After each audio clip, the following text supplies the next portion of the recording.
बहुत से atomic models related कुछ प्रॉब्लम्स एंड देन आपसे रेगुलर रहेगा. So now we have a problem from assignment 1 atomic physics. Atomic physics assignment 1 से question है. Here it is asked E1, E2, E3 be the three energy levels of hydrogen atom. Consider करना है आपको E3 minus E2 divided by E2 minus E1. So what is the value of this ratio? E3 minus E2 divided by E2 minus E1. Okay, देख लेते हैं 2 minute में solve करके इसको. Minus okay तो its solution is minus 13.6 upon 2 square. 1 minute में हो जाएगा. Yes, so this is minus 13.6 upon 2 square. ये भाई मैं होस्ट नहीं हूँ इसका. अभी मुझे होस्ट बनाया होगा लेकिन मैं उसमें अब सेटिंग चेंज नहीं कर पाऊंगा. देखता हूँ.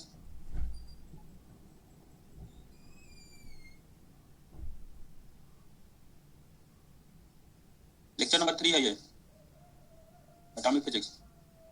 तो this is 1/9 minus 1/4 upon 1/4 minus 1. So its value is 5/27. Okay, this ratio is 5/27. आ गया सबका.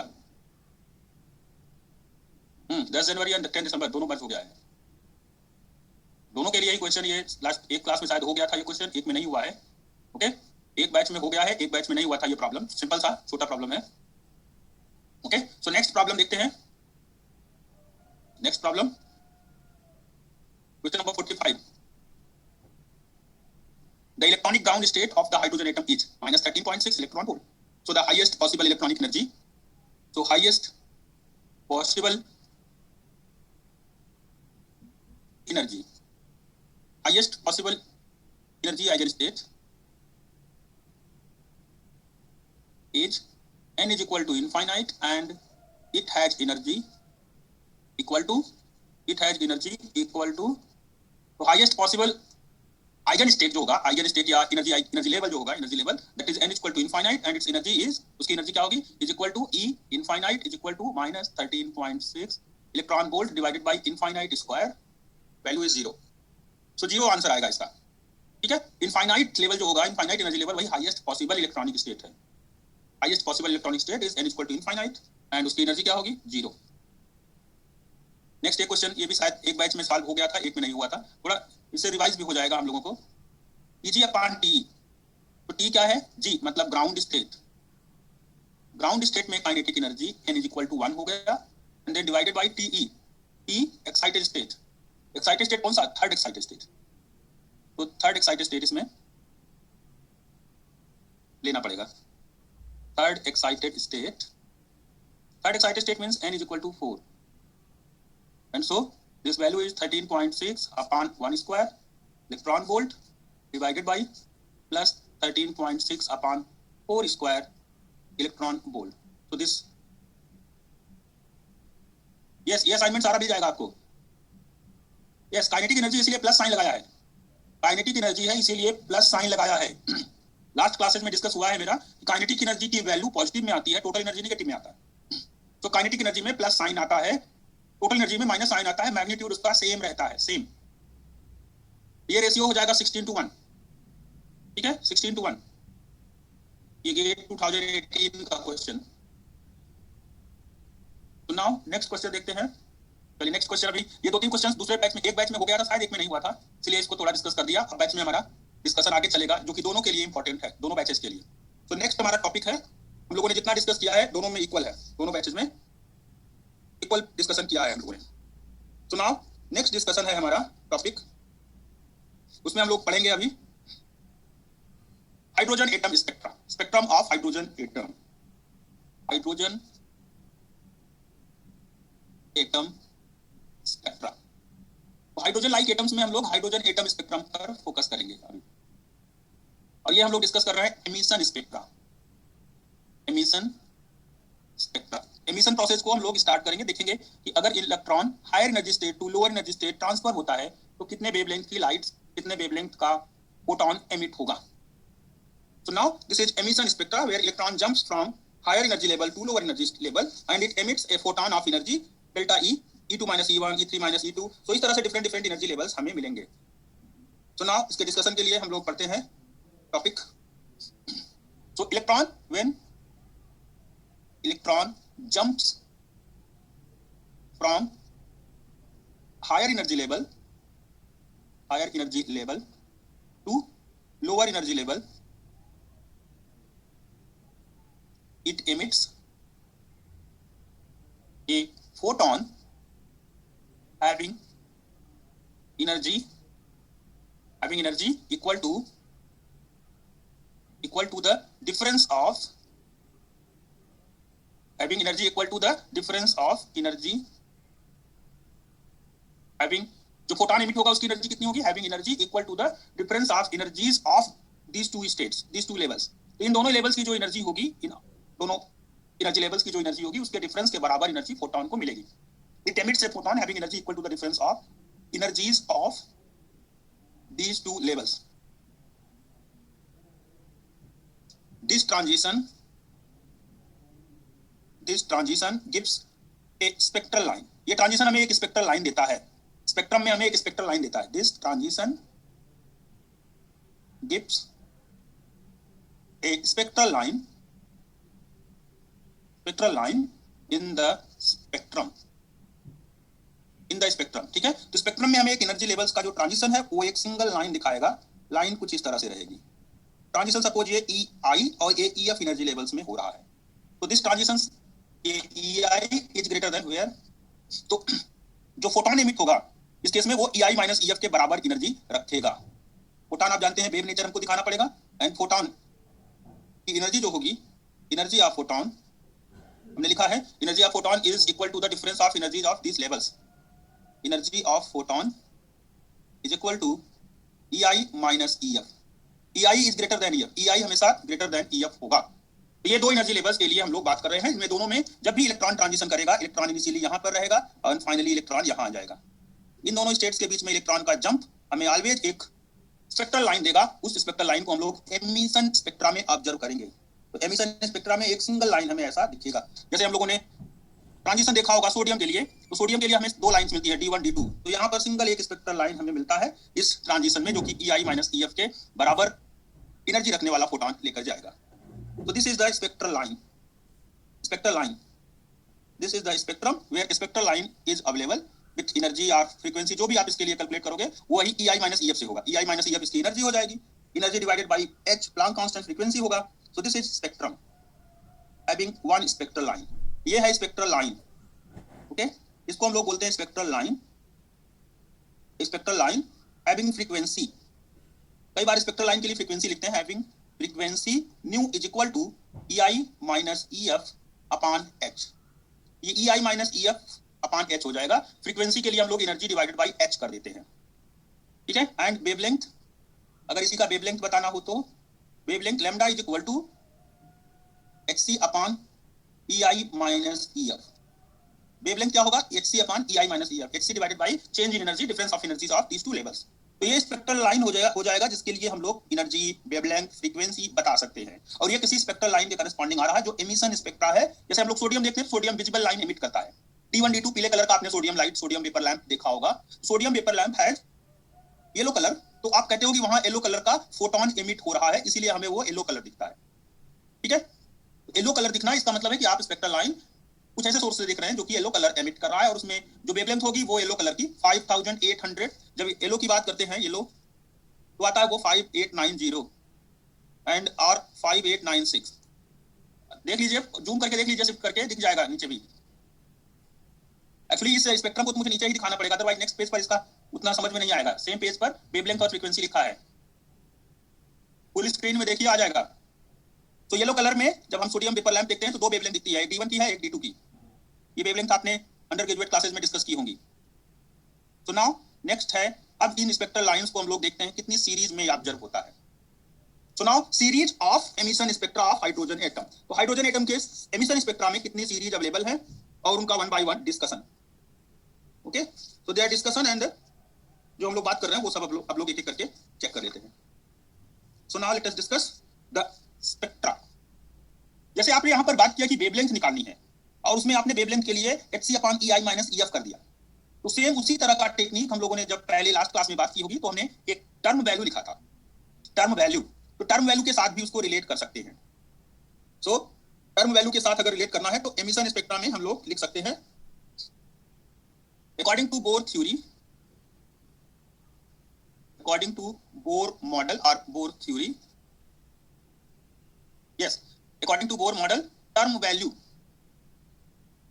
of energy level having energy EI,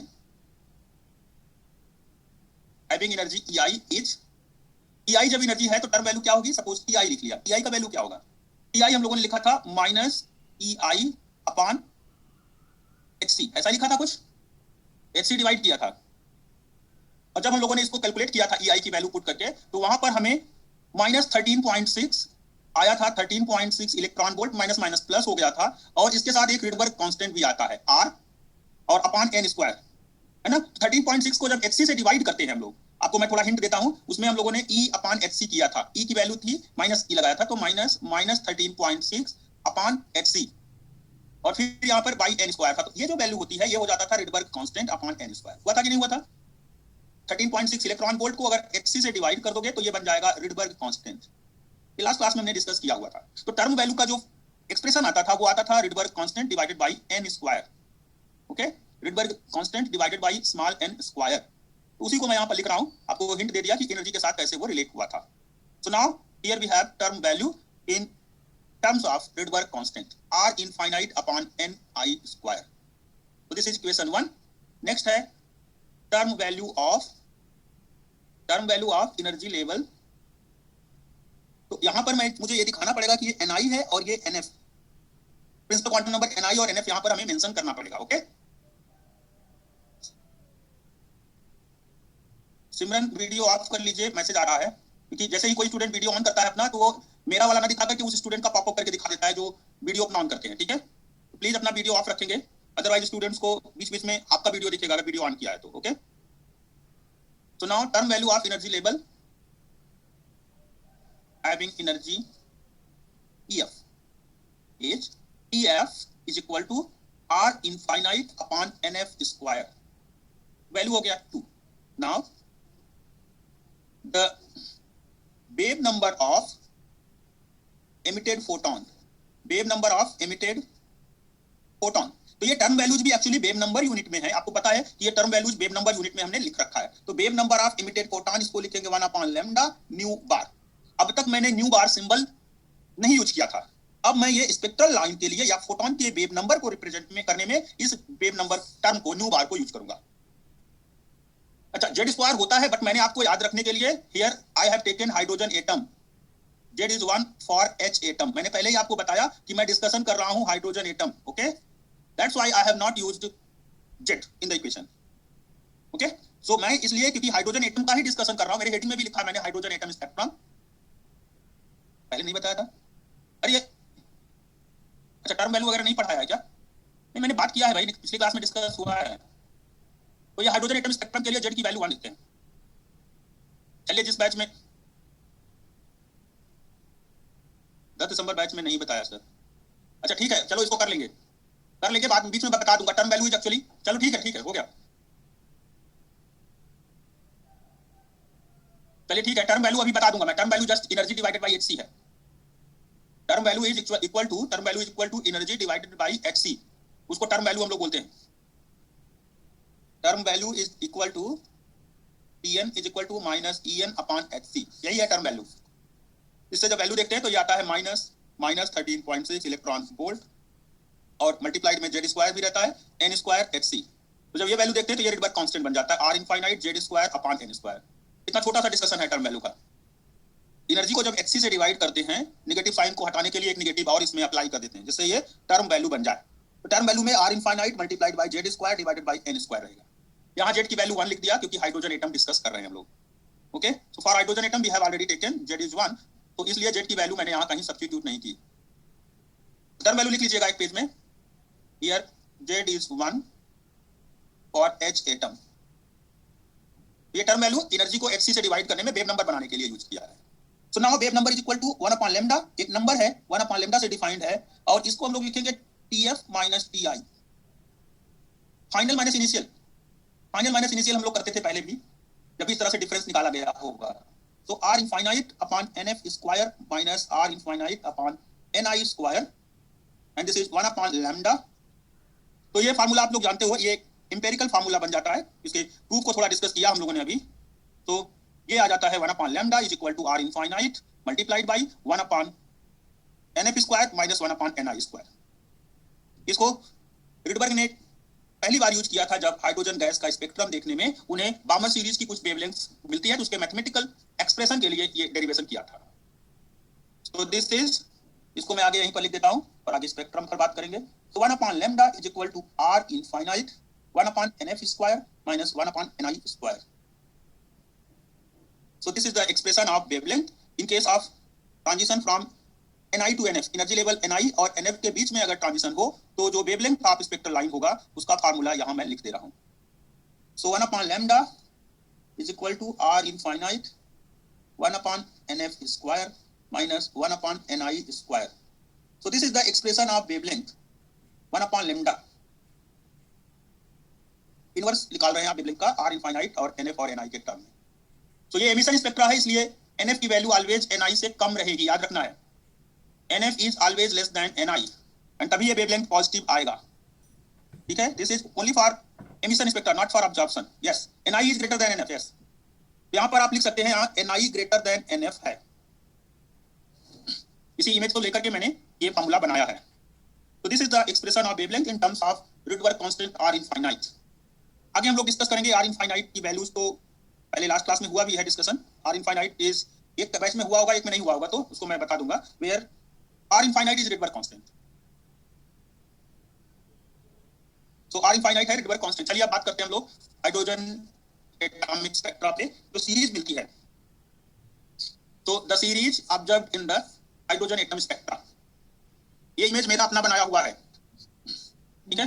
तो जो न्यूक्लियस है वो है यहाँ सेंटर पर, पॉजिटिव चार्ज न्यूक्लियस, मैं पॉजिटिव लिख करके शो कर देता हूं।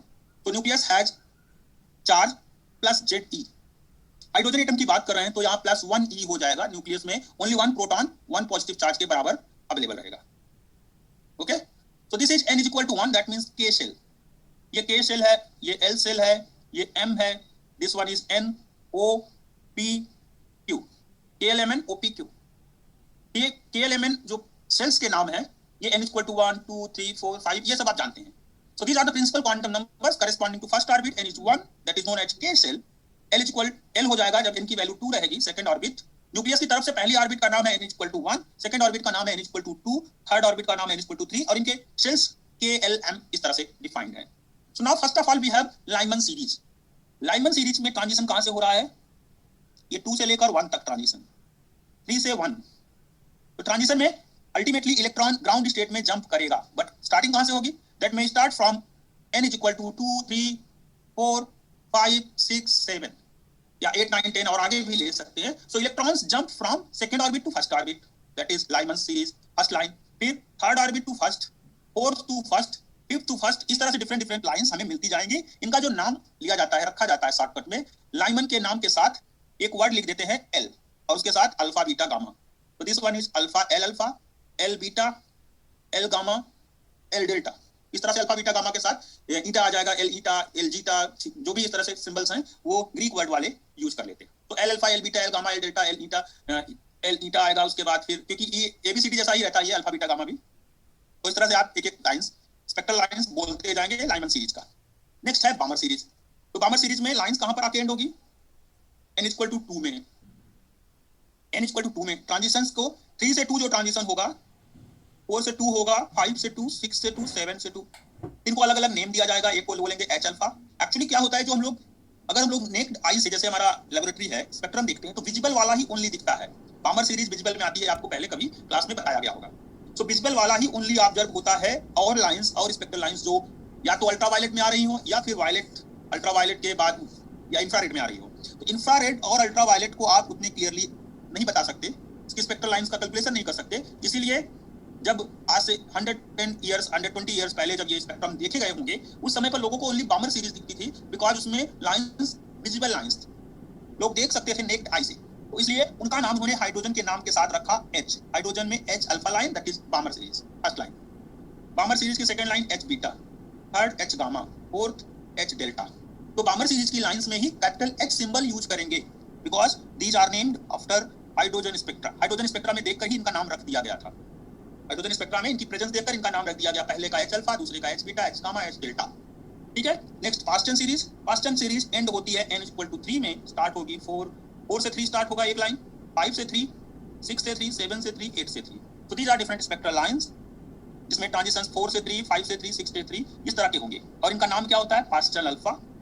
तो मैं इसको P alpha, P beta, P gamma and P delta, इस तरह से इनका नाम पड़ जाता है, P alpha, P beta, P gamma. Similarly ये इंफ्रारेड रेंज में आएगा, बामर सीरीज विजिबल रेंज में, लाइमन सीरीज आपको अल्ट्रावायलेट में मिलेगा। नेक्स्ट है Brackett series.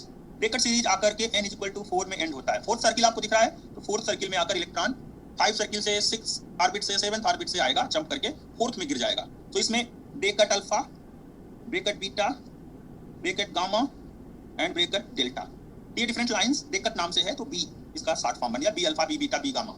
Next one is Pfund series, जिसमें electrons ultimately 5th energy level में आकर के अपना ट्रांजिशन एंड करेंगे। ट्रांजिशन शुरू होगा 6th energy level, 7th energy level, 8th energy level से। तो दिस वन इज 5th, और स्टार्टिंग कहां से हो रही है? दिस इज स्टार्टिंग फ्रॉम 6 से 5, 7 to 5, 8 to 5, 9 to 5। तो ये जो पास्टन, ब्रैकेट और फुंड है, ये तीनों के तीनों इंफ्रारेड में है। They are lie in infrared, IR infrared में है। ये है हमारा विजिबल में, और ये हमारा पड़ता है UV में, अल्ट्रावायलेट में। ठीक है, तो अलग अलग इसमें अगर हाइड्रोजन एटम की बात करें, तो हाइड्रोजन एटॉमिक स्पेक्ट्रा में we can observe 3 regions of electromagnetic spectrum. Electromagnetic spectrum का 3 region, UV, visible and IR, ये 3 हमें दिखता है। पास्टन जो होता है नियर IR होता है, IR में शुरू होता है नियर IR से, और ये थोड़ा फार IR होते हुए अल्टीमेटली माइक्रोवेव में इंटर कर जाता है। लेकिन माइक्रोवेव रीजन यहाँ हम लोग कंसीडर नहीं करते। माइक्रोवेव हम लोग मॉलिक्यूलर स्पेक्ट्रोस्कोपी में पढ़ते हैं, उसमें हम लोग इसको ज्यादा डिटेल देते हैं। तो यहाँ माइक्रोवेव स्पेक्ट्रा नहीं बोलते, ये बोलते हैं कि ये फार IR रेंज है। फार IR, far and far infrared. Infrared में बहुत अगर लार्ज वेवलेंथ हो जाए तब वो माइक्रोवेव में इंटर कर जाता है। माइक्रोवेव रिलेटेड है। माइक्रोवेव ओवन आपने देखा होगा सबने, मैक्सिमम स्टूडेंट्स ने माइक्रोवेव ओवन घर में यूज किया होगा, या कहीं किसी शॉप पर जैसे जहाँ पिज्जा वगैरह बनता है वो लोग माइक्रोवेव ओवन वगैरह यूज करते हैं। तो माइक्रोवेव ओवन जो है उसमें जब भी आप कोई एलिमेंट हीट करने के लिए रखते हो, कोई टिफिन का बॉक्स रख दिया, टिफिन बॉक्स आप देखेंगे कि अंदर रोटेट करता है, टिफिन बॉक्स अंदर की तरफ रोटेट करता है। बाहर से हमें लगेगा कि कुछ रोटेशन स्पीड है, हमने दे दी है रोटेशन, सेट कर दिया है, और वो टिफिन का बॉक्स रोटेट कर रहा है। तो रोटेशनल स्पेक्ट्रा माइक्रोवेव से रिलेटेड होता है। रोटेशनल जो मोशन है that is related to microwave oven. Microwave oven में रोटेशन से ही हीट प्रोड्यूस की जाती है, और उसी से कोई भी आप टिफिन वगैरह बॉक्स, प्लास्टिक का बॉक्स जो भी रखोगे, उसके अंदर रखा हुआ हल्का सा लिक्विड अगर है उसके अंदर, तो वो पोलराइज क्योंकि होता है लिक्विड, आप जानते हैं, तो वो पोलर डाइपोल मोमेंट्स उससे रिलेटेड वो हीट हो जाएगा, हीट ऑब्जॉर्ब कर लेता है। ओके, सो इस तरह से माइक्रोवेव ओवन में रोटेशनल माइक्रोवेव स्पेक्ट्रा देखते हैं। तो माइक्रोवेव का वर्ड वहां यूज हम लोग करते हैं। तो स्टूडेंट्स, ये हम लोग जो बात कर रहे हैं this is related to hydrogen. इसमें ओनली 3 टाइप के रीजन्स हमें ऑब्जर्व होते हैं, and those regions are UV, visible and IR। Microwave IR का ही पार्ट है, IR के ही फार IR में, फार रेंज में लाई करेगा, लेकिन उसको यहाँ पर मेंशन नहीं करते हम लोग। एक्सरे और गामा रे यहाँ पर नहीं मिलता। एक्सरे मिल सकता है अगर मेटल्स लो, कॉपर मेटल ले लो, और मॉलिब्डेनम ले लो, टंगस्टन ले लो, तो उसमें इनर सेल्स में, जैसे यहाँ लाइमन सीरीज मिल रही है, इनर सेल के ट्रांजिशन में लाइमन सीरीज वाला अगर वहां ऑब्जर्वेशन देखें कॉपर में, तो कॉपर में या मॉलिब्डेनम में या टंगस्टन में, तो ये ट्रांजिशंस जो यहाँ लाइमन सीरीज के करस्पॉन्डिंग है, ये आपको एक्सरे देंगे। हाइड्रोजन में एक्सरे नहीं ऑब्जर्व कर सकते। You can not observe X-ray in the hydrogen gaseous system. या हीलियम में भी बात करें तो हीलियम में भी एक्सरे मिलने का चांस नहीं है। But if you are going up to Z=29, Z=30, zinc वगैरह में, कॉपर वगैरह में, तब आपको उन मेटल्स में अक्सर वेवलेंथ एक्सरे के ऑर्डर का मिलेगा, और उस एक्सरे के ऑर्डर की वेवलेंथ को आप यूज करते हो एक्सरे डिफ्रैक्शन में। एक्सरे डिफ्रैक्शन में अब ऐसा होता क्यों है? जैसे एक स्टूडेंट ने लिखा है वाई सर, सो बिकॉज अगर हम बात करें 1/λ की, तो मैं एक थोड़ा हिंट देता हूं आपको। एक हिंट देता हूं कि अगर मान लो मैं Z की वैल्यू बढ़ा दूं, सपोज जैसे हम बात करते हैं 1/λ = R इनफाइनाइट Z²/n², सब कुछ इस तरह से हमारे पास है। अब रिडबर्ग कांस्टेंट है, ये Z² है, तो अगर Z की वैल्यू 30 रख दूं या 29 रख दूं, इसके मूव को शो कर रहा है, ये लाइंस इलेक्ट्रॉन के जंप को शो कर रहा है। इलेक्ट्रॉन किस एनर्जी लेवल में था, किस एनर्जी लेवल में जंप करके आया, तो ये स्पेक्ट्रल लाइंस के करस्पॉन्डिंग ट्रांजिशंस दिखा रहा है। ओके, सो अगर जेड की वैल्यू यहाँ 30 रख दूंगा तो 1 अपॉन लेमडा 30 स्क्वायर से डिवाइड हो जाएगा वेवलेंथ, है ना। जो वेवलेंथ आती होगी जैसे 1215 आती है हमारे पास, ये आती है लाइमन सीरीज में। अगर हाइड्रोजन के लाइमन सीरीज की बात करें, अभी मैं डिस्कस करूंगा, तो उसकी वेवलेंथ आती है 1215 एंगस्ट्रॉम। अगर इसको 30 स्क्वायर से डिवाइड किया जाए तो वेवलेंथ कितनी आएगी? Tell me what will be the wavelength if same spectral line is observed in the atom having z equal to 29, 30, 31, 32 इस तरह से। तो वेवलेंथ किस रेंज में आएगी? 12-15, ये 1215 एंगस्ट्रॉम है, ये हाइड्रोजन में आती है। किस ट्रांजिशन के लिए? n इक्वल टू 2 से n इक्वल टू 1 के ट्रांजिशन में। तो ये हो जाएगी 1.35 एंगस्ट्रॉम। Very good Priyanka. तो ये वेवलेंथ किसकी है बताएं? ये वेवलेंथ एक्सरे की है। This is the wavelength of X-ray. तो हम कहेंगे कि जब हमारा अप्रॉक्स 1 एंगस्ट्रॉम है, so you can say that this wavelength is of X-ray. अब ये यू भी नहीं रह गया। हाँ, z इक्वल टू 30, 29 पर अच्छा वाला ये 1 एंगस्ट्रॉम 2 एंगस्ट्रॉम वाला वेवलेंथ मिलता है। आपने भी पढ़ा होगा, क्वेश्चन में लिखा जाता था Cu के अल्फा वेवलेंथ है 1.54 एंगस्ट्रॉम। कॉपर के अल्फा अगर किसी ने एक्सरे में काम किया होगा, एक्सरे डिफ्रैक्शन पर एमएससी प्रोजेक्ट्स में कभी, तो लैम्डा की वैल्यू 1.54 एंगस्ट्रॉम हम लोग यूज करते हैं कॉपर की अल्फा लाइन का। यस, जैस्मिन ने लिखा, दैट इज इन्होंने यूज किया होगा, अंकित ने भी। On what does r depends? r is Rydberg constant, r infinite just a Rydberg constant. Rydberg constant की वैल्यू हम लोगों ने अभी मान लो एक बैच में शायद थोड़ा सा नहीं हुआ होगा, तो मैं बता देता हूं। Rydberg constant is just energy minus 13.6 divided by hc। ये कांस्टेंट है, Rydberg constant just a constant है। It depends on nuclear mass. Nuclear mass, अभी जो r इनफाइनाइट लिखा था हम लोगों ने, that r infinite is just a constant value for infinitely large nuclear mass. वो सब बात करूंगा मैं, डिस्कस, डोंट वरी।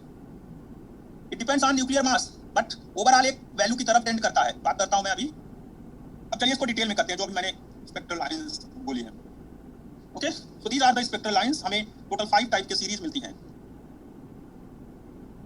इसी तरह का स्पेक्ट्रा दिखाते हैं। सब में जरूरी नहीं है कि आप सब में लाइमन, बामर, पार्किंसन, बेकर ढूंढ पाएं। यस, NF इक्वल टू 6 के लिए हम्फ्री सीरीज आती है। हम्फ्री सीरीज, ठीक है। एक आता है केमिस्ट्री की बुक्स में इसको लिखते हैं, फिजिक्स की बुक्स में कभी ये लिखा हुआ नहीं मिलेगा, हम्फ्री सीरीज, ठीक है। तो पी फुंड वाले में पीएफ लिख सकते हो आप, PF alpha, PF beta, PF gamma, क्योंकि पार्किंसन के लिए पी सिंबल आपने यूज कर लिया ऑलरेडी। तो हम्फ्री सीरीज मिलती है NF इक्वल टू 6 के लिए। उसको फिजिक्स की बुक्स में नहीं मेंशन करते। फिजिक्स की बुक्स में ओनली 5 सीरीज तक की बात करते हैं हम लोग। पीएफ अल्फा हो गया, PF beta and PF gamma and PF delta. Electron transition lines are just a straight line. We have shown only straight line, they follow direct path from one spectral line. तो अभी ये गोल गोल घूम के आएगा, ये electron wave nature में है, उसकी बात अभी बाद में की जाएगी। ओके, अब ये सब बातें हम लोग बाद में करेंगे। क्यों नहीं लिखते हैं? क्योंकि वो भी एक तरह से इंफ्रारेड का ही पार्ट है वाजिब, वो भी स्पेक्ट्रम IR का ही। अब मैं एक NF इक्वल टू 6 बनाऊं हम्फ्री, और एक मैं लिख दूं NF इक्वल टू 7 अपने नाम से, एक नाम मैं अपना बना दूं 8, उसको आपके नाम से बना दूं वाजिब सीरीज। तो ये तो बस एक नाम हो गया ना, NF इक्वल टू 8, कोई चेंज नहीं आएगा, क्योंकि सभी के सभी या तो IR में दिख रहे हैं या फार IR में दिख रहे हैं, या फिर तो ये अलग अलग नाम से रखते हुए इतनी सीरीज बनाने का कोई मेथड नहीं समझ में आता। ओनली 3 सीरीज सफिशिएंट है, एक लाइमन, एक बामर और एक पार्किंसन। इन सीरीज का यूज ही नहीं होता, because they are all lying in the infrared. ये सभी स्पेक्ट्रम इंफ्रारेड में आते हैं, इसलिए कोई मतलब नहीं है इन सीरीज को अलग से एक एक करके डिस्कस करना। बनाते जाओ अपने नाम से, उनके नाम से, सबके नाम से। एक आपके नाम से भी बना देते हैं, क्या नाम है? अरुण कुमार नाम से। ओके, अरुण सीरीज हो जाएगा। NF इक्वल टू 10 को दे देते हैं। एक्चुअली क्या है ना कि जितनी कम सीरीज रही होगी उतना बेटर रहता है अंडरस्टैंडिंग। Done done, okay. चलिए आगे हम बात करते हैं स्पेक्ट्रम पर। अब 1 बाय 1 कैलकुलेशन देखते हैं, कैसे हम लोगों को क्वेश्चंस के लिए और टॉपिक्स में आगे न्यूमेरिकल्स के लिए याद रखना पड़ता है। तो जितनी कम सीरीज है, जैसे आप अगर सोडियम की बात करें एल्कली स्पेक्ट्रा की, तो वहां पर नाम देते हैं प्रिंसिपल सीरीज, शार्प सीरीज, और फिर उसी में डिफ्यूज सीरीज, फंडामेंटल सीरीज। तो एल्कली स्पेक्ट्रा में और भी कम सीरीज है, 4 ही सीरीज है। तो ज्यादा सीरीज का कोई लाभ नहीं होता, कोई फायदा नहीं होता। जितना मिनिमम रहे उतना स्टूडेंट्स के लिए भी बेटर रहता है। मैंने हम्फ्री सीरीज बोला, वो केमिस्ट्री की 1-2 बुक्स में लिखा होता है। जैसे वहाँ एटकिंस वगैरह की बुक देखेंगे, फिजिकल केमिस्ट्री जैसे देखें आप, पूरी शर्मा पठानिया, वहाँ सब में मिलता है। अभी माइक्रोवेव ओवन वाला मैंने बोला, वो रोटेशनल स्पेक्ट्रोस्कोपी बेस्ड है, उसको मॉलिक्यूलर में हम लोग डिस्कस करेंगे। ओके राहुल, मॉलिक्यूलर जब डिस्कस करेंगे तो वहाँ बात आएगी फिर से। चल आगे। तो now different series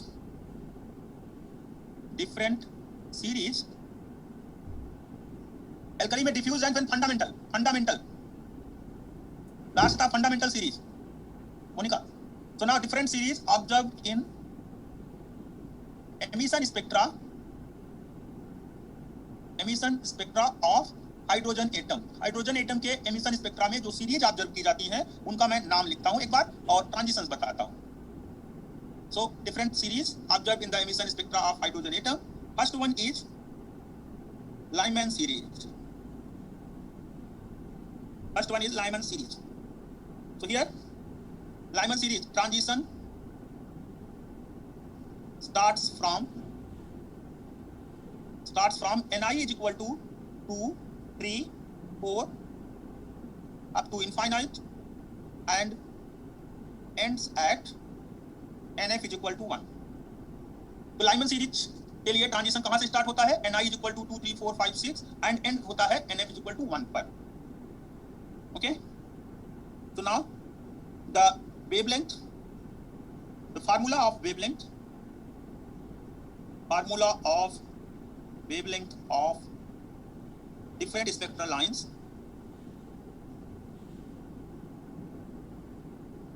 is given by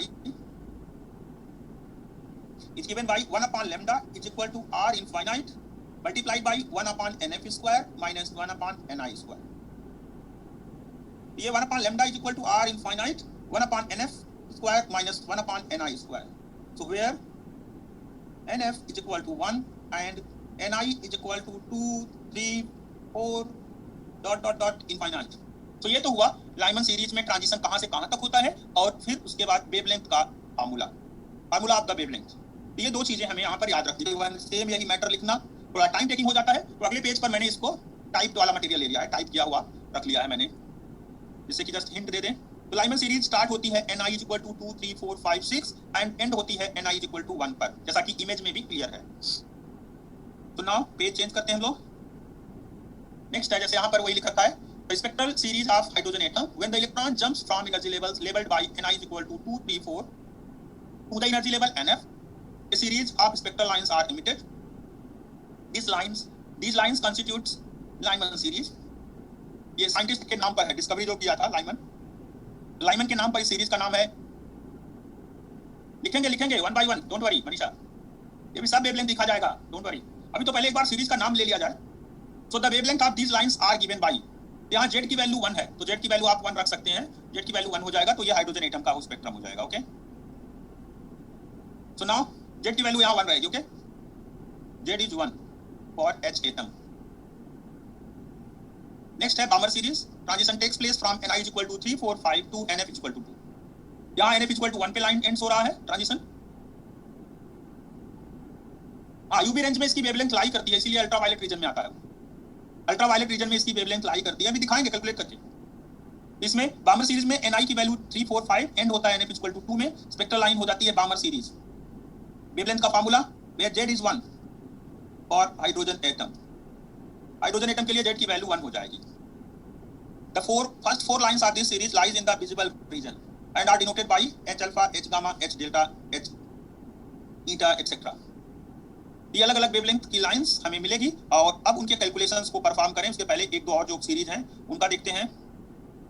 H alpha, H beta, H gamma, H delta, ये विजिबल रेंज में लाई करता है, इसलिए इसका नाम हम लोग बामर नहीं पहली बार ऑब्जर्व किया था इसको और आज से 100-125 साल पहले की बात है सर. ये सभी बुक्स में मिल जाता है, डोंट वरी, किसी भी बुक में मिल जाएगा एटॉमिक का.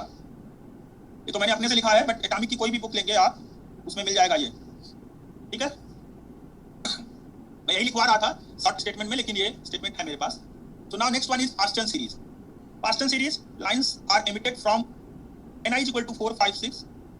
Z सिर्फ हाइड्रोजन एटम के लिए ही लिखेंगे. यहाँ ये हाइड्रोजन एटम की बात कर रहे हैं, एक्चुअली यहाँ वर्ड लिख रखा है ना hydrogen atom. So we should use Z is equal to 1 for hydrogen atom. Otherwise आपको Z की वैल्यू 2, 3, 4 रखनी पड़ेगी अदर हाइड्रोजन लाइक एटम्स के लिए, जैसे He+, लिथियम 2+, उसके लिए Z की वैल्यू 2, 3 रखना पड़ेगा, क्योंकि यहाँ पर हाइड्रोजन एटम है इसलिए Z की वैल्यू 1 रखना मस्ट है.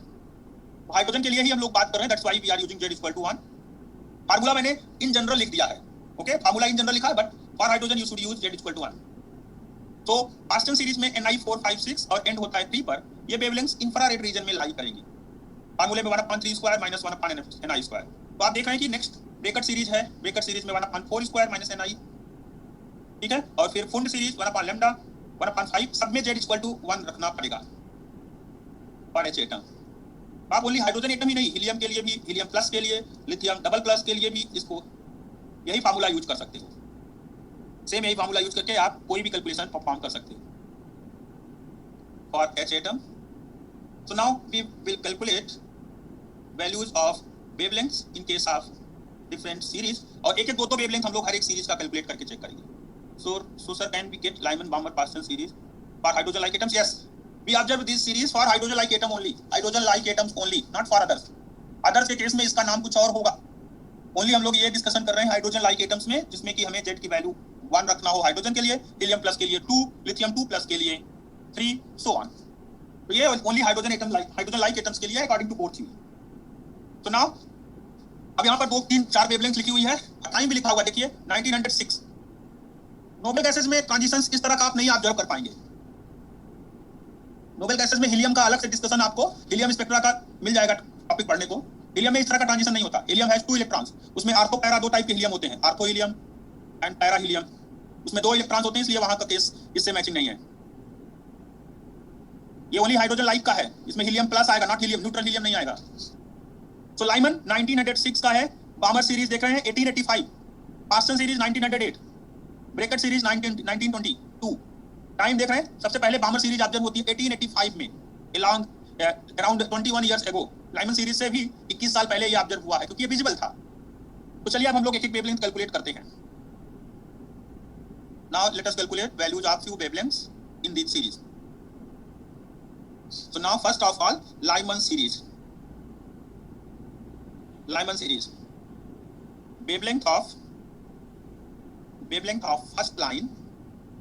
First line का नाम लिखा था L alpha line. ट्रांजिशन कहां से होता है?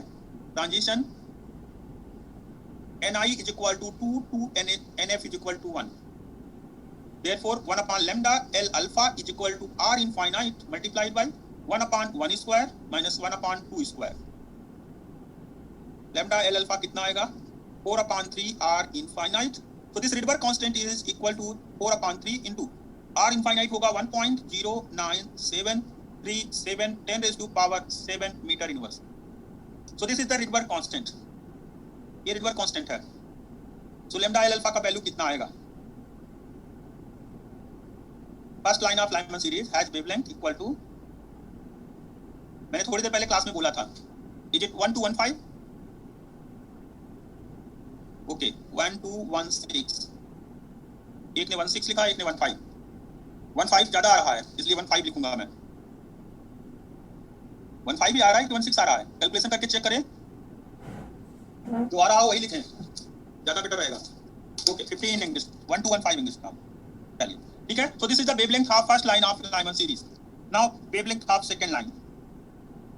Wavelength of second line, L beta line. For second line, transition takes place. Ni is equal to, from Ni is equal to 3 to Nf is equal to 1. ये transition हो जाता है. जब हम बात करेंगे सेकेंड लाइन, नेट में calculator online होगा तो देते हैं वो लोग, कंप्यूटर में ऑनलाइन कैलकुलेटर यूज होने का फैसिलिटी रहता है. ठीक है, उतना डिफिकल्ट कैलकुलेशन नहीं रहेगा. कैलकुलेशन गेट में देते हैं, कैलकुलेटर कंप्यूटर में रहता है install. So now 3 to 1. Therefore 1 upon lambda L beta is equal to R infinite multiplied by 1 upon 1 square minus 1 upon 3 square. Just representation of first and second lines. Yes, they are used for representing first second lines. Alpha beta जो symbols use किए गए हैं, they are just representing just lines. So 9 minus 1, 8 upon 9. अच्छा, net में था use करने को. Yes, होता है. ऑनलाइन एग्जाम होगा तो देंगे, कैलकुलेटर उसमें इंस्टॉल्ड रहता है. 9 by 8 R infinite. So this is 9 by 8 into 1.097337 10 raised to power 7 meter inverse. So lambda of L beta is equal to 1025. पहले में 12-15 आया, अभी 10-25 आ रहा है. 1025 एंगस्ट्रॉम. सो नाउ ये तो 2 वेवलेंथ हुई. अब हम लोग तीसरा वेवलेंथ निकालें, चौथा निकालें, तो इससे फर्क नहीं पड़ेगा. वेवलेंथ थोड़ा थोड़ा डाउन आएगा. और सबसे हाईएस्ट वेवलेंथ क्या है? 1 to 15. फर्स्ट लाइन का वेवलेंथ ही लार्जेस्ट है, तो यहां पर लिख सकते हो largest wavelength of this series, largest wavelength of Lyman series. तो ये लाइमन सीरीज का सबसे लार्जेस्ट वेवलेंथ है। ओके, सो नाउ ये सेकंड वेवलेंथ हो गया। अब हम लोग तीसरा निकालते हैं, लास्ट वेवलेंथ। लास्ट जो वेवलेंथ आएगा उसको कैलकुलेट करते हैं। तो वेवलेंथ ऑफ सीरीज लिमिट, जब सीरीज एंड होगा तो कौन सी वेवलेंथ आएगी वो देखते हैं। तो the wavelength of series limit, wavelength कम होते होते 1215 एंगस्ट्रॉम 1215 एंगस्ट्रॉम से नेक्स्ट आया 1025 एंगस्ट्रॉम, थोड़ा और घटेगा, कहीं 1000 एंगस्ट्रॉम, 990 एंगस्ट्रॉम, 980, इस तरह से वेवलेंथ कम हो रहा है। देखते हैं वेवलेंथ एंड कहां होता है। तो the wavelength of series limit, series limit जब सीरीज एंड हो जाए तो इसको बोलेंगे एल इनफाइनाइट। इसके लिए देखते हैं वेवलेंथ कितना आएगा। तो this transition takes place ni is equal to infinite से ni is equal to 1, nf is equal to 1. So the transition for this line L infinite is ni is equal to infinite to nf is equal to 1. So this is the transition infinite से 1, मतलब कोई electron पहले infinite ionise state में हो, nucleus से infinite distance दूर, और suddenly उसको nf is equal to 1 में ले आ रहे हैं। तो देखते हैं कितना वेवलेंथ उससे हमें उसमें देना पड़ेगा, या कितना वेवलेंथ का फोटॉन एमिट होगा, या कैसे होगा वो कैलकुलेशन कर लेते हैं। तो ni is equal to infinite, nf is equal to 1. So this transition gives you wavelength 1 upon lambda L infinite. This is equal to R infinite multiplied by 1 upon 1 square minus 1 upon infinite square. So this is lambda L infinite is equal to 1 upon R infinite. So this is 1 upon 1.09737 into 10 raised to power 7 meter inverse. Okay, तो this wavelength is 911 angstrom. ये 911 angstrom के approx आ रहा है answer. Yes, this is 911 angstrom. 1 upon this value is 911 angstrom. So this is the 911 angstrom. अब आप देख रहे हैं कि यहाँ जो स्पेक्ट्रल लाइंस मिल रही है वो 911 से लेकर 1215 एंगस्ट्रॉम के बीच में ही आ रही हैं। So the wavelength range of Lyman series is 911 angstrom to 1215 angstrom, which lies in the अब आप देख रहे हैं कि ये वेवलेंथ वायलेट कलर के वेवलेंथ से बहुत कम है। वायलेट कलर का वेवलेंथ लगभग 4000 होता है। 1000 के अप्रॉक्स यहाँ वेवलेंथ आ रही है, वो होता है 4000। तो इसको हम लोग नाम देंगे कि ये जो लाइमन सीरीज है that lies in the ultraviolet, violet से कम अल्ट्रावायलेट हो जाएगा, तो इसको हम लोग अल्ट्रावायलेट बोल देंगे, which lies in the ultraviolet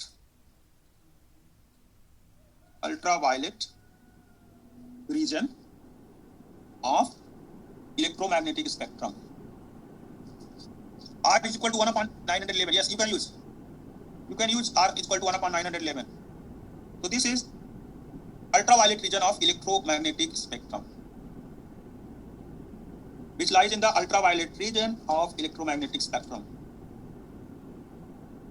So अब हमारे पास है नेक्स्ट पॉइंट है बामर सीरीज की 2-3 वेवलेंथ्स कैलकुलेट करेंगे। तो ये तो लाइमन का हुआ, 3 वेवलेंथ कैलकुलेट किया, 911 से लेकर के 911 के बाद नेक्स्ट 12, 20, 30 इस तरह से। ओके, बता दीजिए आप लोग खुद से ही, बेटर रहेगा। हो जाएगा, हो नहीं जाएगा बताना पड़ेगा, 1-2 स्टूडेंट से हो जाए तो ठीक है। We all can do, okay, very good. तो now tell me what is the wavelength. मुझे तो लिखना है ना पूरा नोट्स में। Balmer series, tell me wavelength of first line. 2 minute लगेगा, वैसे आप लोग बताते रहिए, नोट्स में लिखना पड़ेगा सबको। वेवलेंथ ऑफ फर्स्ट लाइन, सबका आंसर डिफरेंट नहीं होना चाहिए। कोई 63 लिख रहा है, कोई 62 लिख रहा है, कोई 61 लिख रहा है, ये क्या है? सब एक वेवलेंथ पर आओ। वेवलेंथ मैं कराऊंगा तो सब लोग एक सिंगल वेवलेंथ लिखोगे, अदरवाइज थोड़ा एक एंगस्ट्रॉम का डिफरेंस सबका रहेगा। 6561, 6562, 6563, 6564, ये 4 वेवलेंथ आती रहेंगी आपकी। तो द वेवलेंथ ऑफ, वो देखो 6559 भी आ गया। तो wavelength of first line of बामर series, तो फर्स्ट लाइन का नाम है H alpha line. H alpha line का वेवलेंथ हमें मिलेगा, मैं फार्मूला जस्ट लिखता हूं जल्दी से, एक लाइन में आप लोग उसको यूज करके बताएंगे जो मैं लिखूंगा।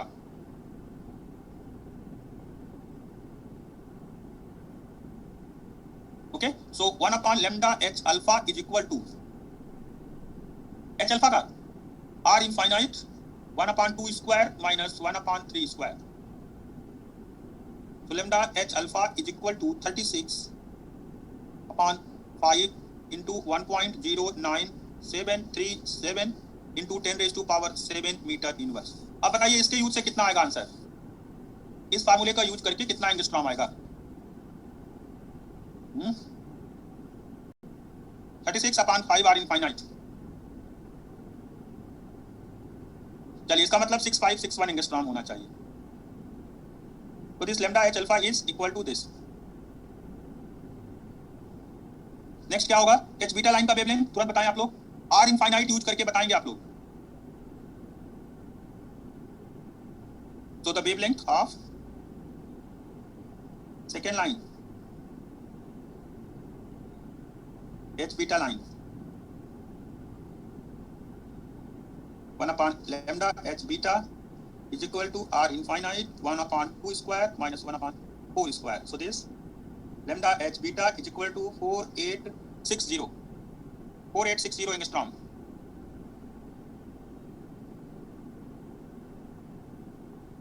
Okay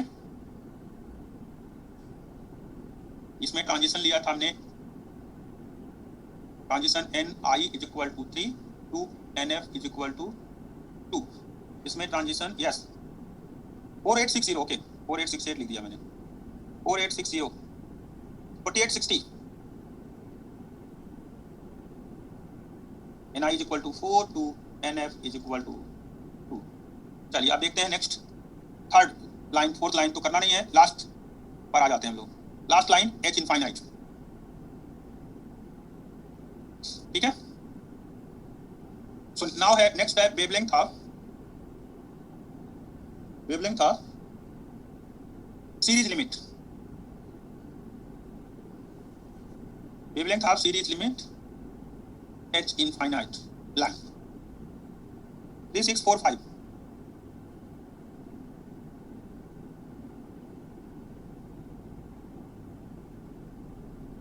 So the transition Ni is equal to infinite to Nf is equal to 2. 1/lambda H infinite is equal to R infinite multiplied by 1/2 square minus 1/infinite square. तो पिछले में जो वैल्यू आई थी R H L Lyman series में infinite, उसको 4 से multiply कर दो, उसको 4 से मल्टीप्लाई कर दो तो 4/R infinite का वैल्यू आ जाएगा 3645। 911 था, 4 से मल्टीप्लाई करेंगे तो 3644 तो लगभग आ ही जाएगा, उसको 4 से मल्टीप्लाई जस्ट करना है।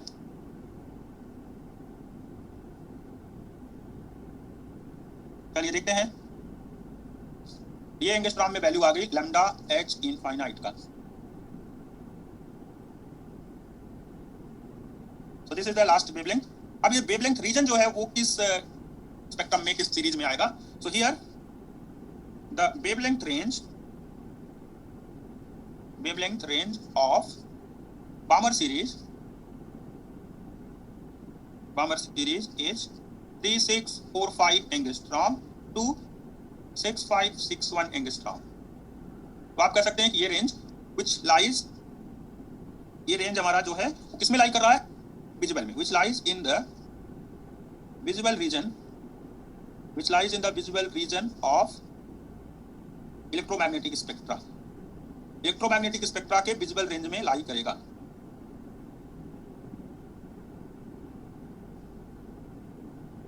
तो इलेक्ट्रोमैग्नेटिक स्पेक्ट्रा के विजिबल रेंज में ये अवेलेबल है।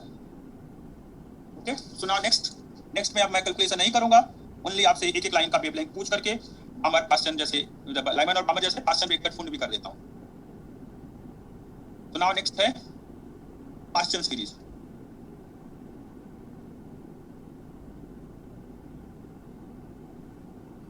Here the range of wavelength is, wavelength का रेंज कितना होगा ये बताएं? एक लाइन का वेवलेंथ लोअर निकालिए, एक अपर निकालिए। सो इन क्वेश्चन सीरीज 18746, ये तो लार्ज लिमिट हो गया। लोअर कितना है? Question series the wavelength range, lower wavelength में आप 9 से मल्टीप्लाई कर दीजिए, 9 into 911, 9 into 911 लगभग 8200। The wavelength range is 8 to कितना आएगा 8 to 101।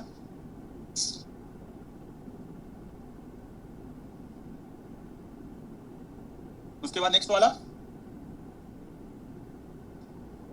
अच्छा 8201 आ रहा है। ओके 8201 और लास्ट में पहला वेवलेंथ कितना आएगा फर्स्ट अभी लिखा था स्टूडेंट्स ने 18746 है ना। हाँ 18746 एंगस्ट्रॉम। चलिए ये तो वेवलेंथ रेंज हो गया। अब ये किस रीजन में लाई करेगा? रेड से इसका वेवलेंथ लार्ज है। These wavelengths are greater than red, so this is known as IR. So which lies in the infrared region of electromagnetic spectrum.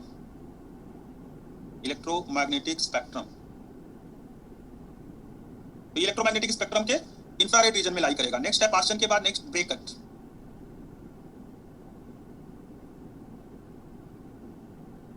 Bracket series. In Brackett series infinite वाला मैंने एक में 1/r infinite आता था जब मैं ले रहा था lambda L infinite, lambda H infinite जैसे लिया लेमडा एच इनफाइनाइट तो उसमें आ गया था 4/r इनफाइनाइट। यहाँ 9/r इनफाइनाइट आ गया जब लेमडा पास्चन के इनफाइनाइट वाली लाइन लिया। एल इनफाइनाइट में 1/r इनफाइनाइट आ रहा था, 4/r या 9/r आ रहा था। इसीलिए मैंने जल्दी से बोल दिया अप्रॉक्स वैल्यू 911 को 4 से 9 से जिससे भी मल्टीप्लाई करो। So now in bracket series, the wavelength range is, जो स्टूडेंट्स लिख रहा है वही मैं भी लिखूंगा। Lower wavelength is 14580 angstrom to 40500 angstrom, which lies in the far IR range, far infrared region of electromagnetic spectrum.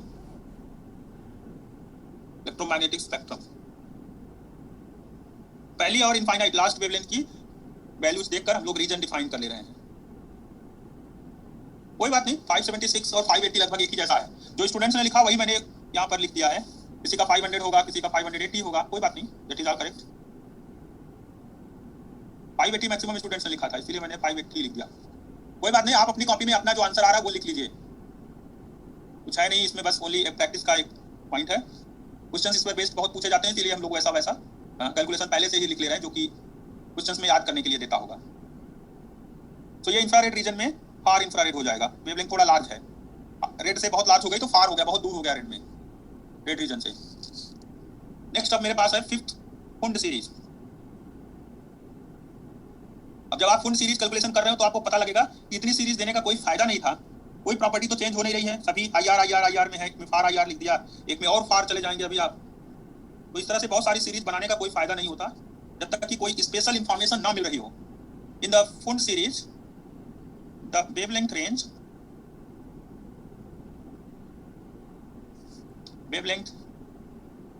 Is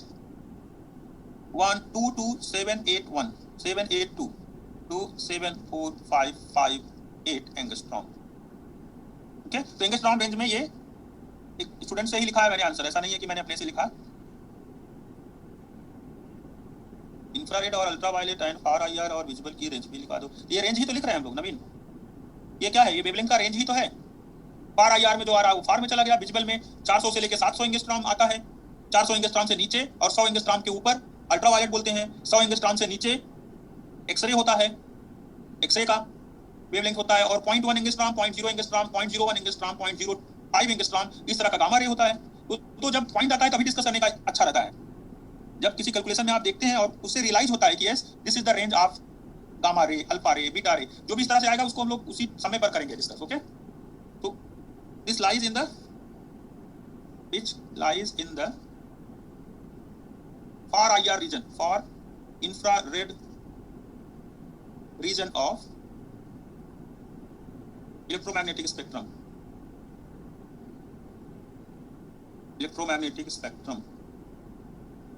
Now let us see few problems. अब हम लोग कुछ प्रॉब्लम्स सॉल्व करेंगे। इस टॉपिक से रिलेटेड कोई जो डिस्कशन हम लोग किया हमने उससे रिलेटेड कुछ प्रॉब्लम सॉल्व करेंगे। Now here we have question number 1 from assignment number 1। So in this question it is asked, देख लीजिए कि क्या प्रॉब्लम पर चल रहे हैं हम लोग। स्टेटमेंट मैंने एक जैसा लिखा है, ओनली वेवलेंथ रेंज आपसे लेकर के मैंने इंसर्ट कर दिया स्टेटमेंट्स में। Statements are similar. पिछली स्लाइड पर हूं अरुण और नीरज।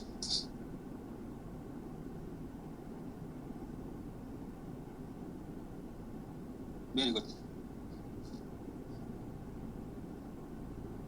ठीक है। So now an electron is initially in the n is equal to 3 state. Electron कहां पर है? पहले इलेक्ट्रॉन लाई कर रहा है n is equal to 3 state में, and the average life time of this state is tau. Life time is 10 raised to power -8 second. एक electron है जो कि 10 raised to power -8 सेकेंड तक n इज इक्वल टू 3 में रुका हुआ है, ठीक है। तो आप ये इलेक्ट्रॉन ट्रांजिशन करने वाला है कहां पर? n इज इक्वल टू 2 में। ये इलेक्ट्रॉन ट्रांजिशन करेगा कहां से? n इज इक्वल टू 3 से 2 में। अब इस क्वेश्चन में पूछ रहे हैं the number of revolution that the electron takes before making a transition to the n is equal to 2 state. तो n is equal to 2 state में जाने से पहले n is equal to 3 state में ये कितने रिवॉल्यूशंस करेगा, इसको कैलकुलेट करना है। Number of revolutions per second.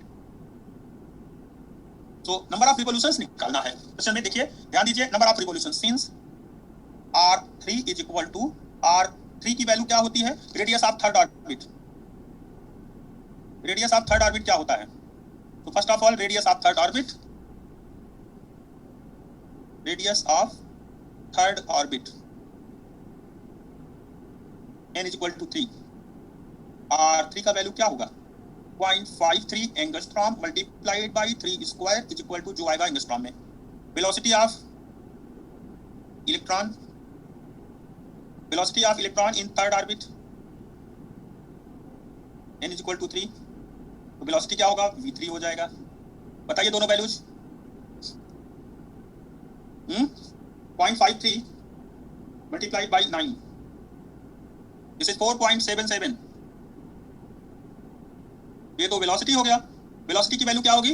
Velocity की वैल्यू में 2.18 डिवाइडेड बाई 3 कर देना है। ये आ जाएगा 0.7266 और ये आ जाएगा 10 raised to power 6 मीटर पर second. So now angular velocity क्या होगा? अच्छा, एंगुलर वेलोसिटी ना निकाल करके डायरेक्ट ऑर्बिटल फ्रीक्वेंसी निकाल लेते हैं इसकी। डायरेक्ट ऑर्बिटल फ्रीक्वेंसी आपने निकालने का एक फार्मूला लास्ट क्लास में डिस्कस किया होगा। ऑर्बिटल फ्रीक्वेंसी क्या होगा? v/2πr। Orbital frequency f3 is equal to v3/2πr3। तो हम लोगों ने डायरेक्ट फार्मूले का f का फार्मूला नहीं यूज किया, हमने क्या यूज कर लिया? वेलोसिटी और रेडियस का रेशियो, एंगुलर फ्रीक्वेंसी को 2π डिवाइड कर दिया तो वो बन गया orbital. Yes, v/2πr। So now this is 4। तो वेलोसिटी से इसका रेशियो निकाल के एंगुलर फ्रीक्वेंसी बताओ कितना आएगा? ये आ गया 0.7266 10 raised to power 6 और डिवाइडेड बाई कितना है? 4.77 इंटू 10 raised to power -10। कितनी वैल्यू आई? हर्ट्ज में आएगा, पर सेकेंड में।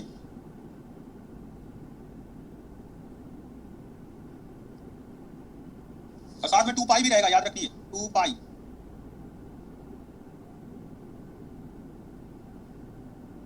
भी मेंशन करना मस्ट है।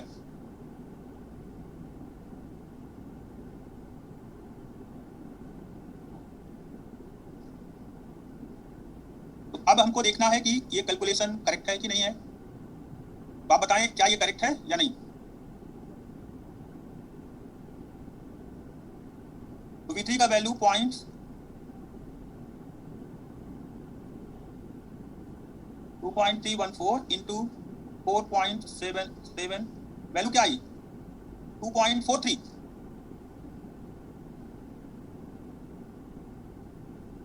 टेन रेज़ टू पावर 16 तो ये 14 आ जाएगा।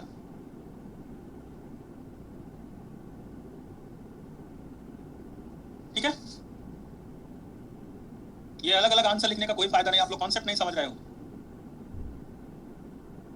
ओके, तो मीटर मीटर तो कैंसिल हो जाएगा ना, मीटर एंगस्ट्रॉम को मीटर में बदल लिया, मीटर मीटर कैंसिल, ऊपर मीटर पर सेकेंड है, नीचे मीटर के लिए है, तो metre and metre cancelled and we are having answer in per second. Now the number of revolutions, कितने रिवॉल्यूशन कर रहा है एक सेकेंड में? एक सेकंड में इलेक्ट्रॉन कितनी बार 2.43 into 10 raised to power 14, तो 2.43 into 10 raised to power 14 times revolve करता है एक सेकंड में। Number of revolution in 10 raised to power -8 second कितना होगा?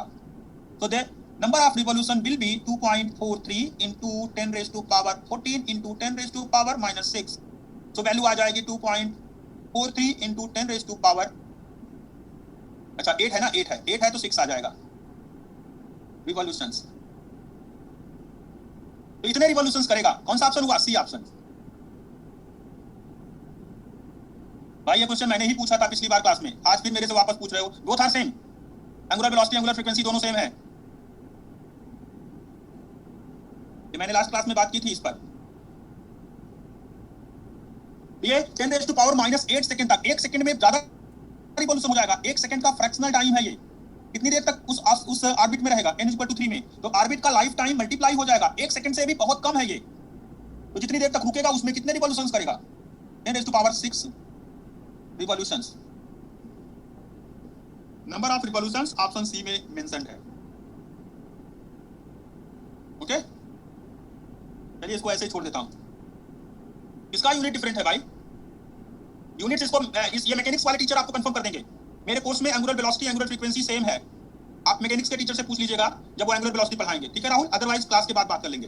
ओके, दे आर सेम, मेरे लिए सेम है। अब उनके वाले में कैसा आता है, डिफरेंट आता है, रेडियन पर सेकंड लिखते हैं कि मीटर पर सेकंड लिखते हैं, वो आप हो जानेंगे, या फिर आप क्लास के बाद मेरे से पूछ लीजिएगा। तो number of revolutions in this second, ये हो जाएगा। हम लोगों ने इसको क्या किया, frequency f3 multiplied by tau कर दिया। तो टाउ से मल्टीप्लाई करने का मतलब है कि जितना टाइम रुक रहा है उतने टाइम के साथ मल्टीप्लाई कर देंगे, सेकंड सेकंड कैंसिल हो जाएगा। सेकंड सेकंड कैंसिल हो गया, पर सेकंड से सेकंड कैंसिल हो गया, नंबर आ गया एक रिवॉल्यूशंस का। ये फ्रीक्वेंसी नहीं है, this is just a number of revolution in given time. तो ये यूनिटलेस नंबर है, yes, this is just a number of revolutions. तो ये हो गया n = number of revolutions in tau = 10 raised to power -8 second. Clear? So this is option C. तो आप लोग कह रहे हैं आंसर मैच नहीं कर रहा है। आंसर मैच इसलिए नहीं कर रहा था क्योंकि आप एक सेकंड के लिए बता रहे थे, और यहाँ लाइफ कितनी है उसकी, उस स्टेट की 10 raised to power -8 सेकंड। एक सेकंड का बहुत स्मॉल पार्ट है, स्मॉल फ्रैक्शन है ये। तो now next part, next question. The wavelength of 7th line of बामर series, बामर series के 7th लाइन का wavelength. Transition for 7th line, transition for 7th line of बामर series. बामर series के 7th line का wavelength निकालना है। Transition क्या होगा? NI और NF values, yes 9 to 2, difference 7 होना चाहिए। दोनों नंबर्स का डिफरेंस 7 होना चाहिए। 7th लाइन के लिए डिफरेंस 7 होना मस्ट है। 8th लाइन के लिए डिफरेंस 8 होता। तो आप जानते हैं NF की वैल्यू 2 होती है, NI की वैल्यू 2 + 7 9 हो जाएगा। देयरफॉर 1/λh 7 मैंने लिख दिया। चलो अब इसमें ये देखने जाए कि कौन सा सिंबल है, 7th लिख दिया। R infinite multiplied by 1/2² - 1/9²। so this wavelength, this is equal to 81 - 4/81 multiplied by 4, sorry ऊपर रहेगा 81/4 और नीचे 81 - 4। 81 multiplied by 4 divided by 81 - 4 multiplied by 1.09737 10 raised to power 7 metre inverse. तो ये R infinite यहाँ डिवाइड हो जाएगा, है ना, R infinite डिवाइड हो जाएगा 1/R infinite। ये आ गया 383.4 नैनोमीटर। यहाँ नैनोमीटर में पूछ रहा है आंसर, सो ये वैल्यू आ गई अप्रॉक्सीमेटली 383.4 एंगस्ट्रॉम। ओके, नैनोमीटर में बता दीजिए आप। तो ऑप्शन के अकॉर्डिंग ये ऑप्शन ए करेक्ट बोल रहे हैं, ऑप्शन ए करेक्ट बोल रहे हैं इसमें। हाँ, आप 383 ले सकते हैं, 384 ले सकते हैं, मैं भी इसमें 383 ले लेता हूँ क्योंकि राउंड ऑफ नहीं हो पाएगा, राउंड ऑफ रूल नहीं अप्लाई हो पाएगा इसमें। राउंड ऑफ के लिए और भी डेसिबल प्लेसेस लिखने पड़ेंगे। So now next question, question number 3. The energy required to remove an electron from a singly ionized helium atom which in the n = 8 state, n = 8 में अगर इलेक्ट्रॉन है, so for helium plus, question में है singly ionized means helium plus, En is equal to minus 13.6 multiplied by 2 square upon n square electron volt. So this is minus 54 electron volt upon n square. So for n is equal to 8, n is equal to 8 के लिए E8 कितना होगा? minus 54.4 upon 8 square electron volt. The value is minus 0.85 electron volt. So electron को remove करना है, so you need plus 0.85 electron. तो ये binding energy n is equal to 8 की स्टेट की है. So this is the binding energy. That is, in order to remove an electron from this state, in order to remove an electron from n is equal to 8 state of helium plus, we need energy equal to 0 minus 0.85 electron volt plus 0.85 electron volt. So minus 0.85 negative में है पहले से ही, अब ये 0 तक जाना है, तो फाइनल स्टेट की एनर्जी 0, इनिशियल स्टेट जो n इक्वल टू 8 है उसमें एनर्जी है माइनस 0.85, दोनों का डिफरेंस 0.85 हो जाएगा. सो इलेक्ट्रॉन इनिशियली कहां पर था? n इक्वल टू 8 में. फाइनली इसको कहां ले जा रहे हैं आप? n इक्वल टू इनफाइनाइट में. इनफाइनाइट और 8 उल्टा सीधा हो जाता है ना, इसलिए. तो ये हो गया इनफाइनाइट, n इक्वल टू 8 से ले गए, तो इलेक्ट्रॉन ट्रांजिशन करेगा तो कितनी एनर्जी चाहिए?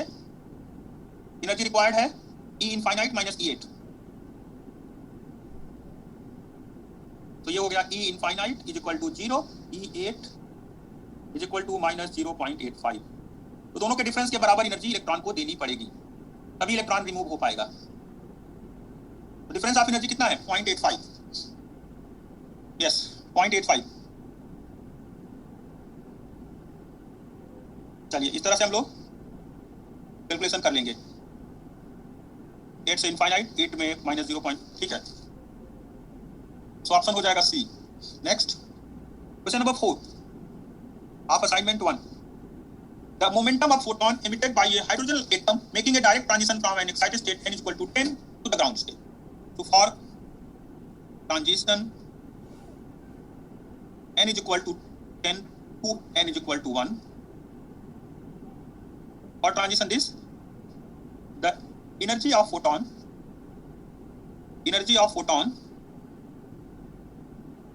इसको एनर्जी ऑफ फोटॉन को लिखेंगे E of photon is equal to E10. E10 large energy रहेगी, E10 में ग्राउंड स्टेट एनर्जी लोअर है, माइनस में वैल्यूज है इसलिए, तो E10 माइनस E1. ओके, तो ये हो गया minus 13.6 electron volt upon 10 square. ये लार्ज एनर्जी है, माइनस लोअर एनर्जी कितना है? Ground state 13.6 electron volt upon 1 square. So now this is 13.6 multiplied by 1 upon 1 square minus 1 upon 10 square. तो ये वैल्यू आ जाएगी एनर्जी ऑफ फोटॉन. तो अब हम एनर्जी ऑफ फोटॉन से वेवलेंथ निकाल सकते हैं, फ्रीक्वेंसी निकाल सकते हैं और साथ में मोमेंटम निकाल सकते हैं. तो फोटॉन का मोमेंटम आपको बताना है, तो यह हो गया 13.6 into 99 upon 100 electron volt. So now this is 99 by 100, 1 minus 1 upon 10 square. इसकी वैल्यू आप देख लेंगे और इससे आप मोमेंटम बताना है, फोटॉन का मोमेंटम क्या होगा. So now the momentum of photon massless होता है, रेस्ट मास 0 है. Momentum of photon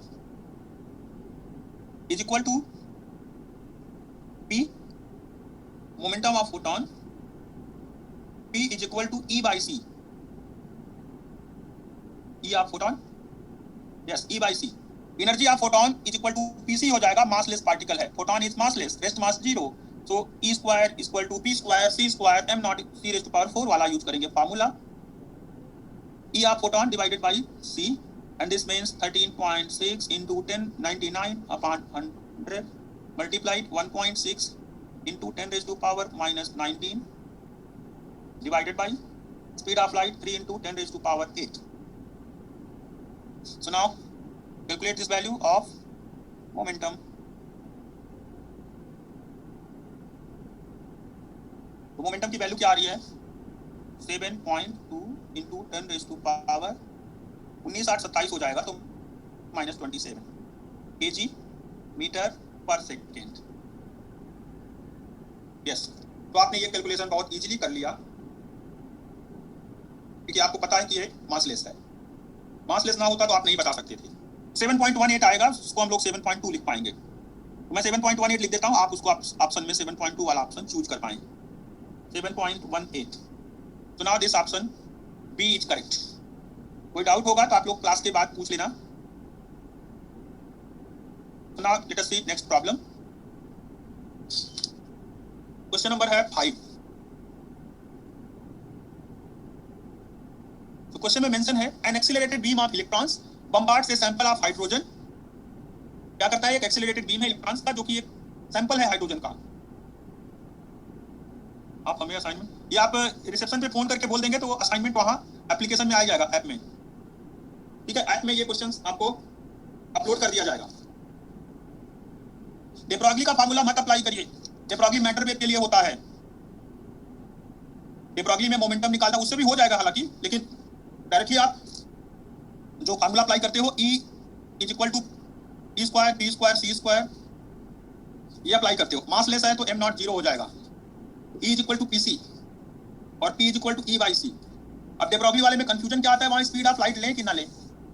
de Broglie वाले में स्पीड ऑफ लाइट लें कि नहीं, हाँ उससे आ जाएगा, लेकिन वहां स्पीड ऑफ लाइट मेंशन करना पड़ेगा कि मोमेंटम P निकालने में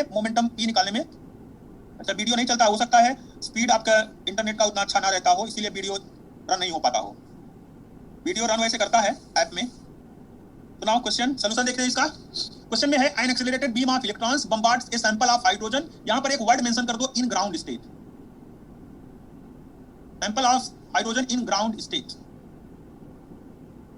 तो क्या करता है एक्सीलरेटेड बीम ऑफ इलेक्ट्रॉन्स, तो अच्छा ऐप में नहीं चलती है, देख लीजिएगा, पूछ लीजिएगा क्यों नहीं चलती। रिसेप्शन पे कॉल करके मैनेजमेंट से आप पूछ सकते हैं कि क्यों वीडियोज में कुछ प्रॉब्लम आता है, क्या इशूज हैं, वो रिजॉल्व हो जाएगी, आप ही लोग बताएंगे। अच्छा अंकित दास लिख रहे हैं चलता है, लक्ष्मी नहीं चलता आपका। लक्ष्मी आप पूछ लीजिएगा एक बार क्या इशूज हैं। सो नाउ एक्सीलरेटेड बीम को देखते हैं।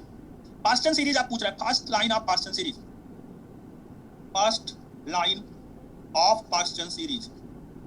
पास्टन सीरीज की फर्स्ट लाइन का ट्रांजिशन कहां से होगा? First line of Paschen series that is n = 4 to n = 3।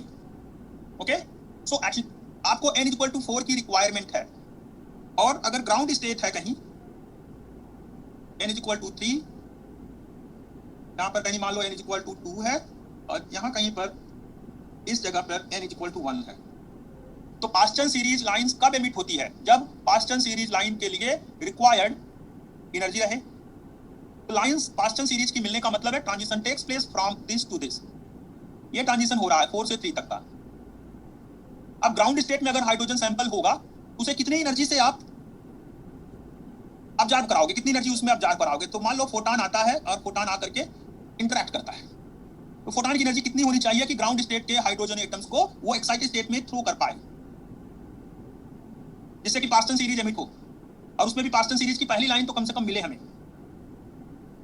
तो इस केस में ग्राउंड स्टेट का -13.6 एनर्जी होता है। उस इलेक्ट्रॉन को अगर ग्राउंड स्टेट से थर्ड एक्साइटेड स्टेट में भेजना है, थर्ड एक्साइटेड स्टेट या n = 4 में, तो हमें इलेक्ट्रॉन को कम से कम फोर्थ में तो ले जाना पड़ेगा, कम से कम फोर्थ में ले जाना पड़ेगा, या उससे ज्यादा करोगे तो भी चांसेस रहेंगे, but at least minimum potential difference की जहां तक बात है, तो here let the energy of accelerated electron is EV, where V is potential। तो अगर हम EV मान ले रहे हैं, E इलेक्ट्रॉनिक चार्ज है, V है पोटेंशियल। अब ये EV ऐसा नहीं कि एनर्जी का यूनिट है, this is V is potential, accelerating potential, V is potential difference.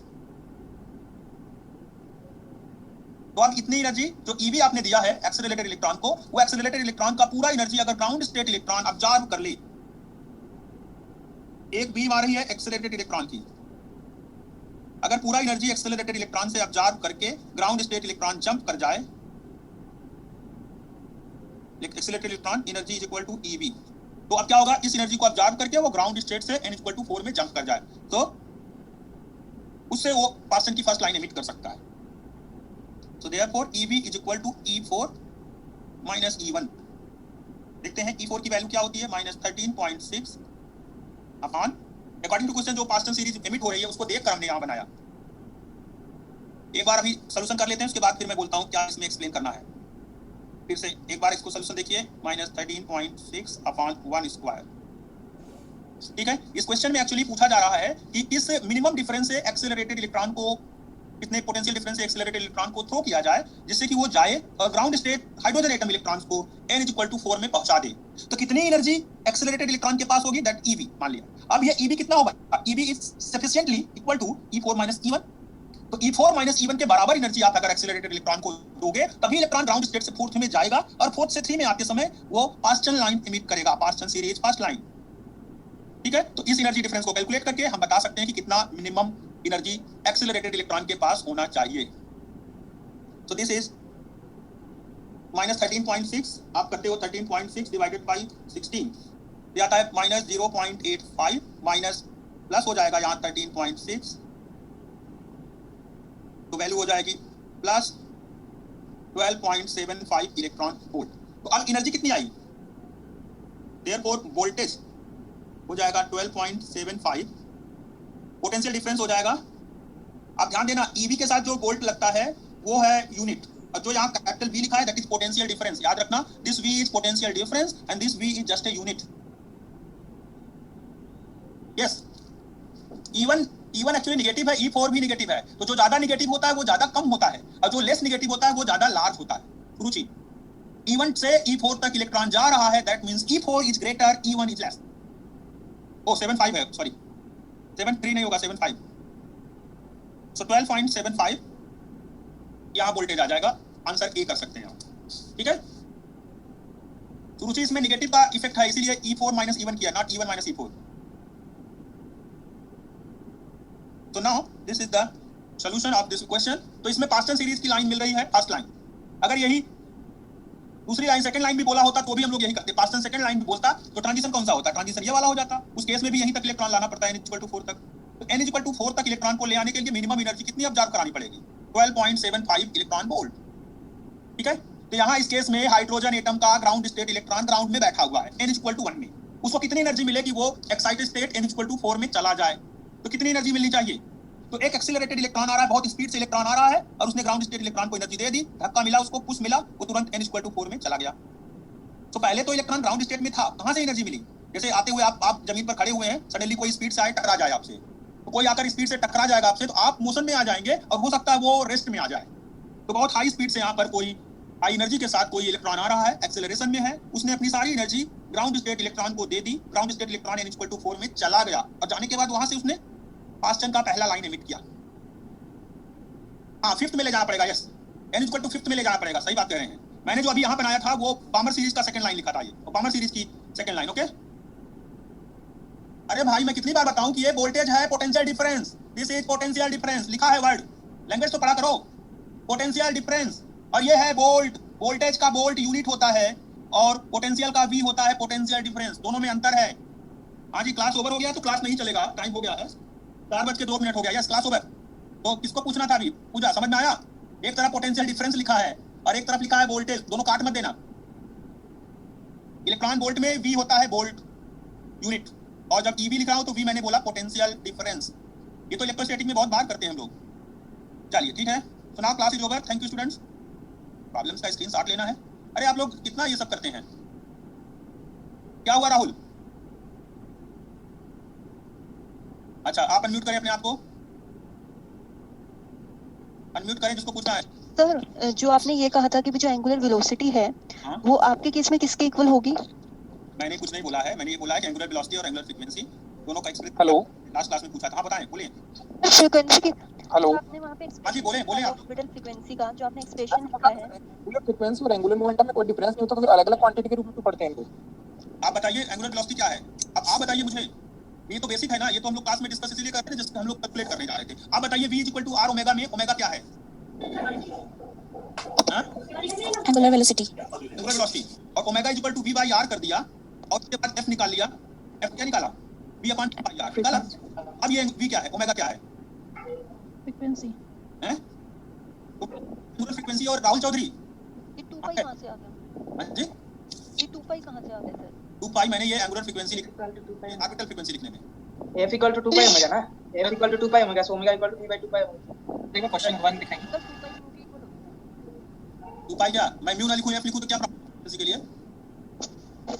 Omega by 2 पाई आ जाएगा एफ की वैल्यू and omega bn by r। हां ओमेगा 3/2 ओमेगा। अरे आप हेलो सर। हाँ जी बोलो सर यही असाइनमेंट का जितना भी आपने करवाया है इतना ही है कि और भी है असाइनमेंट? क्या क्वेश्चन असाइनमेंट 1 हाँ 45 48 तक आएगा। अभी एक दो क्वेश्चन कराया है भाई मैंने, हाँ ठीक बस है। बाद में नहीं फंसे हुए ना। अभी तो हम लोग एक बाउंड्री पर हैं। क्वेश्चन शुरू हुआ है अभी रिसेंट, 55 क्वेश्चन 60 क्वेश्चन हेलो तक। सर। हाँ जी बोलिए। सर मैं आज जुड़ रहा हूँ तो पहले क्लास में सर आपने बोला था कि जो बोर्स एटॉमिक मॉडल है वहाँ पे इलेक्ट्रॉन रिवॉल्व करता है उसकी जो सेंट्रीपिटल फोर्स है वो इक्वल टू कूलम्स फोर्स रहता है। लेकिन सर अगर सर्कुलर ऑर्बिट में अगर कांस्टेंट वेलोसिटी में रोटेट करना होगा तो सर उस पे नेट फोर्स 0 होगा तभी सर्कुलर मोशन हो सकता है। तो सर उसका सेंट्रीफ्यूगल जी सर मतलब सर सेंट्रीपिटल फोर्स और सेंट्रीफ्यूगल फोर्स को इक्वल होना चाहिए तभी तो वो सर्कुलर मोशन में रोटेट करेगा। नहीं तो वो तो सर तो एक टेंशन रहेगा ही। जी सर नहीं होगा अगर तो वो तो आके न्यूक्लियस में मिल जाएगा। तो सर वो जो सेंट्रीफ्यूगल फोर्स मिलता है वो कहाँ से मिलता है सर? किसको? इलेक्ट्रॉन को सर। जो सेंट्रीफ्यूगल फोर्स जो मतलब उस साइड पे मतलब ये तो अट्रैक्टिव फोर्स है जो कि कूलम फोर्स से मिलता है ये सेंट्रीफ्यूगल फोर्स। तो सेंट्रीफ्यूगल फोर्स कैसे बैलेंस होता है सर? सेंट्रीफ्यूगल आपने पढ़ा है पहले कभी? जी सर। क्या होता है सेंट्रीफ्यूगल? सर जैसे कि सर्कुलर मोशन में अगर मान लो हम लोग बात करते हैं सेंट्रीफ्यूगल फोर्स की, तो किसी भी ऑब्जेक्ट को अगर आपने एक मान लो यहाँ पर तो पॉजिटिव चार्ज है, इलेक्ट्रॉन यहाँ है, इलेक्ट्रॉन रिवॉल्व कर रहा है सर्कुलर ऑर्बिट में, ठीक है। अब इस जी सर। सर्कुलर ऑर्बिट के लिए इसको एक रेडियल थ्रस्ट बाहर की तरफ और एक अंदर की तरफ जो कि इसका सेंट्रीपिटल फोर्स होगा। जब भी ये मोशन करेगा अगर सेम रेडियस में है दैट मींस कि ये बैलेंस स्टेट में स्टेबिलिटी है। इस पर दो forces equal and opposite magnitude के लग रहे हैं ना? जी सर। कोई भी इलेक्ट्रॉन इस तरह से मोशन करेगा तो दो फोर्सेस लग रहे हैं। एक आपने बोला सेंट्रीफ्यूगल और एक बोला कौन सा? सेंट्रीपिटल। जी सर। Centripetal force. अब इसमें एक अट्रैक्शन है और एक है सेंट्रीफ्यूगल जिसको हम लोग बोल सकते हैं कि ये जो v² जो है ये सेंट्रीपिटल फोर्स देता है इसको। जी सर। जो फोर्स है वो है v²/r और ये वैल्यू इक्वल हो जाती है 1/4π Q1Q2/r² के। अब इसमें आप पूछ रहे हैं कि सेंट्रीफ्यूगल मिला कहां से, है ना? जी सर। आपका क्वेश्चन यही है ना? जी सर। ये सर वैसे आप मुझे एक बताएं कि अगर इस तरह का कोई सर्कुलर मोशन होता है तो जी बाहर की तरफ थ्रो होने के लिए उसके बाद कोई टॉर्क लगता है कि नहीं लगता? लगता है सर। लगता है। जी सर। वो टॉर्क लगने के लिए जब मोशन होता है तो आपने सेंट्रीफ्यूगल में कहीं ऐसे m omega cross omega r का सम करके ऐसे किया होगा, फार्मूला कहीं सेंट्रीफ्यूगल और स्यूडो फोर्सेस का पढ़ा होगा, है ना? जी सर। जी से रिलेट कर लेते हैं हम लोग भी इसको। उसमें ओमेगा क्रॉस r कुछ होता है ऐसे माइनस जी। इसी से आ जाएगा ये। और सर वहाँ पे भी टॉर्क लगता है ना मोशन के लिए मोमेंटम से रिलेटेड। हाँ सर लगता है सर। मोमेंटम और से एंगुलर मोमेंटम इन सबसे रिलेटेड एक टॉर्क फोर्स बनता है dj/dt शायद टाउ के बराबर ऐसा कुछ होता है। तो ये टॉर्क से रिलेट हो जाएगा सेंट्रीफ्यूगल तो। सर और वहाँ पे और एक भी स्टेटमेंट वहाँ पे बोला गया है कि जब वो रोटेट करता है किसी पर्टिकुलर रेडियस में तो एनर्जी वो एमिट नहीं करता है। जी हाँ, एमिट नहीं करता। ऑलवेज वो एक्सीलरेटेड मोशन में है but energy do not radiate. हाँ सर एक्सीलरेटेड मोशन में है तो सर उसका मोमेंटम रेगुलरली चेंज हो रहा है और जब मोमेंटम चेंज हो रहा है तो इसका मतलब है कि एनर्जी कुछ ना कुछ तो चाहिए सर, नहीं तो मोमेंटम हम चेंज नहीं कर सकते। एनर्जी रेडिएशन क्योंकि वो डिपेंड जिस पे कर रहा है एनर्जी का जो कैलकुलेशंस किया एक्चुअली यहाँ एनर्जी की वैल्यूज की जो बात करते हैं वो एंगुलर वेलोसिटी अगर बात कर रहे हैं लोग कि अगर मान लो एक्सीलरेट जस्ट डायरेक्शन चेंज हो रहा है ना, अगर मान लो मोमेंटम इधर है ये मोमेंटम इधर है मोमेंटम इधर है इसकी वजह से आप कह रहे हैं कि हां एक्सीलरेटेड मोशन है।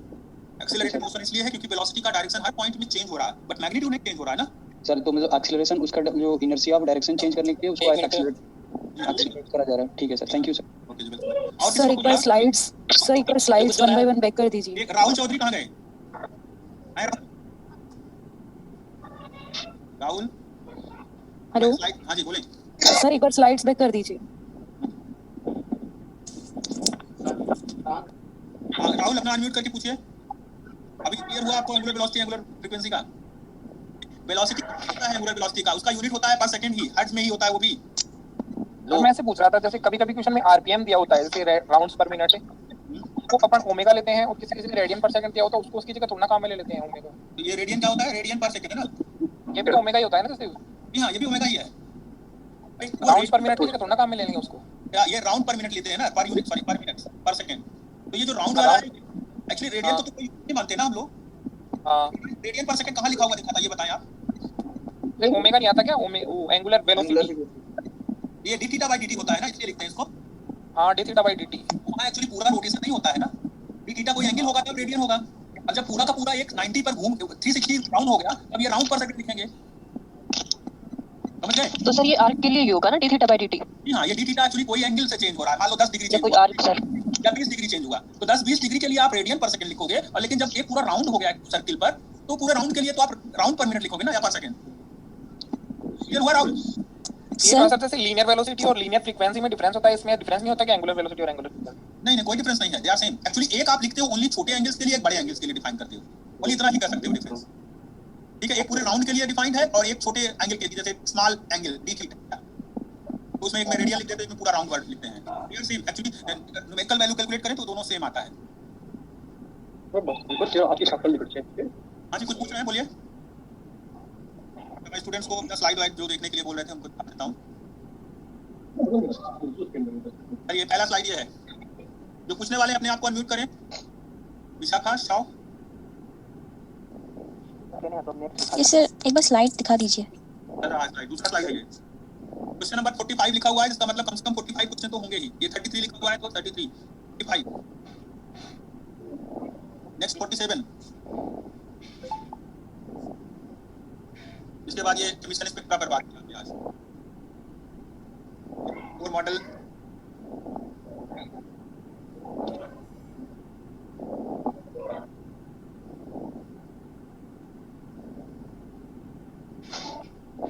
हाँ 52-55% लगभग होंगे।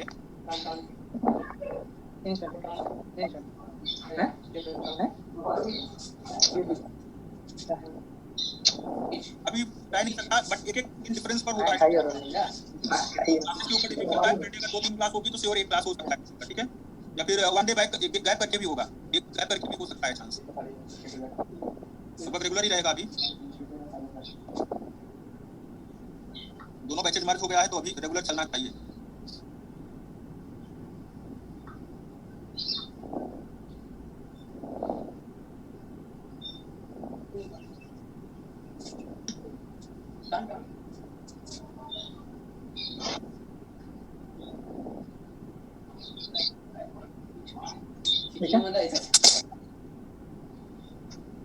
क्या पे करियो मैं दोनों एम्प्टी प्रोडक्ट पाइछु कौन सा है ମୁଁ ତ ନାଚ ନାହିଁ ଏବେ ଦେଖିଛି छी छी छी छी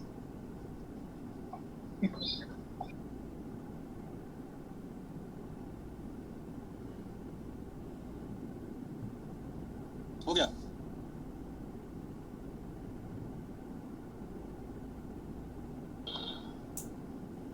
सो आगे का डिस्कशन नेक्स्ट क्लास में करेंगे हम लोग। किसी को कुछ पूछना है तो पूछे। सर सतवां क्वेश्चन नंबर 7 करा दिए क्या अभी? नहीं, कराया नहीं है। अच्छा सर, मुझे असाइनमेंट चाहिए पूरा। असाइनमेंट पूरा आप एक बार रिसेप्शन पे फोन करके बोल देंगे, ऐप में आ। ठीक है सर। हां, ऐप में आ। सर आपका कोई टेलीग्राम ग्रुप है? क्या मतलब, नहीं समझा मैं। टेलीग्राम ग्रुप सर, अगर कोई प्रॉब्लम हो तो कैसे पूछें? व्हाट्सएप ग्रुप वगैरह? व्हाट्सएप ग्रुप तो अब स्टूडेंट्स ही बनाते हैं, उसमें मुझे भी डाल देते हैं उस वाला ग्रुप में। वैसे मैंने कोई ऐसा आपकी क्लास के रिकॉर्डिंग नहीं बनाया है कोई ग्रुप का। अच्छा, आप लोग नंबर ले सकते हैं किस कोई सर नंबर दे दीजिए सर। हाँ, नंबर दे दीजिए। तो आप लोग पूछ सकते हैं, बट मैक्सिमम चीजें क्लास में हम लोग कवर कर लेंगे।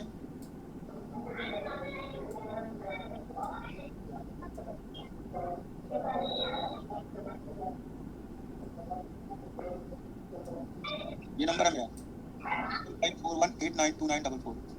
एक मिनट सर। हां